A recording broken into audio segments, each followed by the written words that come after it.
يوفر لنا برنامج Access XP إمكانية استيراد البيانات من مصادر بيانات خارجية داخل جدول جديد في قاعدة البيانات.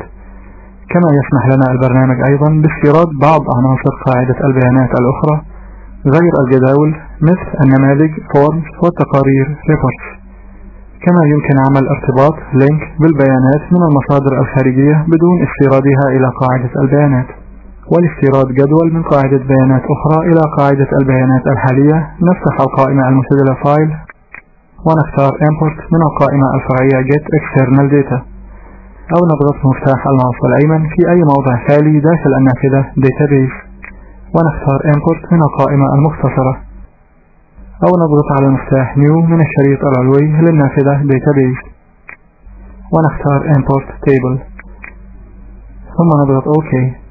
فيظهر المربع الحواري Import، فنختار قاعدة البيانات التي نريد استيراد البيانات منها ثم نضغط على مفتاح Import، فيظهر المربع الحواري Import Object وتظهر بداخله العديد من لوحات المتغيرات المتعلقة بالعناصر المختلفة التي يمكن استيرادها داخل قاعدة البيانات، وتتغير لوحات المتغيرات الموجودة بهذا المربع الحواري على حسب نوع الملف الذي نقوم باستيراد بياناته، ويمكننا تحديد العنصر أو العناصر التي نريد استيرادها بالضغط على لوحة المتغيرات الخاصة بهذه العناصر.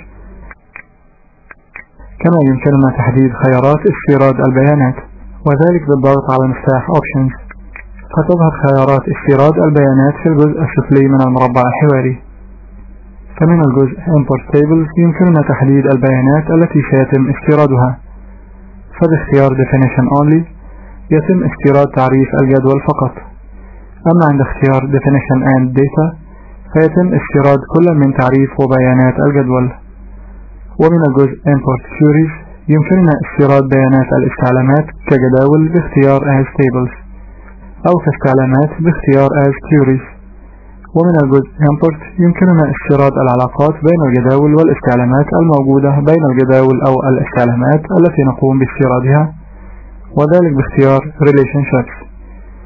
وباختيار Menus and Toolbars يتم استيراد القوائم وشرائط الأدوات المخصصة والموجودة داخل قاعدة البيانات التي نقوم باستيراد بياناتها.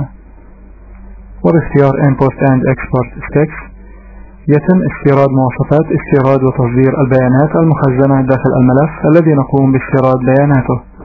والآن نختار الجدول الذي نريد استيراده من قاعدة البيانات ثم نضغط على مفتاح OK، فيتم استيراد الجدول ويظهر اسم الجدول الذي قمنا باستيراده في قائمة الجداول الخاصة بقاعدة البيانات الحالية. ولرؤية بيانات هذا الجدول نختاره ثم نضغط على مفتاح Open، أو نضغط ضغطا مزدوجا على هذا الجدول فيظهر الجدول في نظام العرض Datasheet View.